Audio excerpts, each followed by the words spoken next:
I did a couple play readings in New York, just to stick my toe back in the water, just like in the last 8 months. And I thought, you know, I should stick my toe back in with Steppenwolf and just see how it feels. And Tina Landau came to the second reading, and I know Tina a little bit, but she was just so excited to be at this reading, you know, of this play that we decided not to do. And I just thought, you know, this is a person I would like to be my boss.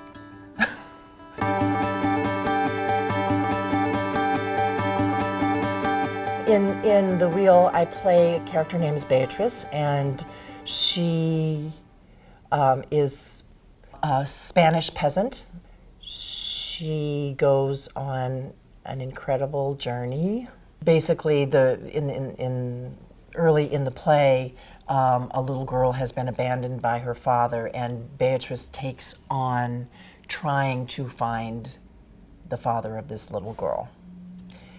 And it carries her through.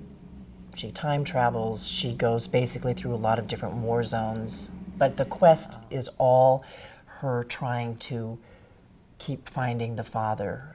It's interesting working with Tina. I've never done viewpointing before. That's one of her main, you know, that's kind of an anchor of a tool that she uses to help build Ensemble. If we're all sitting in front of her, she says, "Does anybody have anything to say today? Does anybody have anything to tell us?" And then people can she's very open. I think she's a real brilliant director, but she's a real humanist, I think, as a person. And that shows, and I think that engenders openness with others. And I'm looking at all these, you know, photos that are around from old productions, and it's just kind of amazing.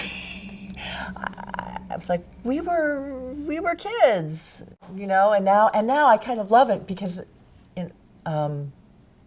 a lot of the actors that I'm working with in The Wheel are the age where I was in these photos, and I actually kind of go, wow, where did the time go? When we had the first day of rehearsal, when they have the introductions, and we were over at the Yondorf, and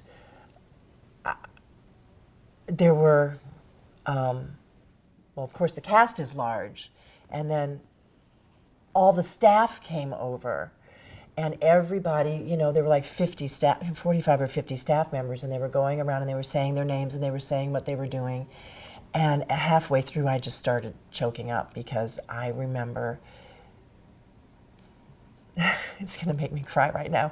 I remember like 10 actors, you know, in this basement in Highland Park, in the basement of a Catholic grade school in 88-seat theater, and what is possible and what can happen. And I was very moved by what, you know, this group did and what it created and what it inspired in others and how it's grown and how it's flourished and what it's done for the city. And it's just like, you know, small beginnings can lead to amazing things. And I was very moved by that the first day of rehearsal.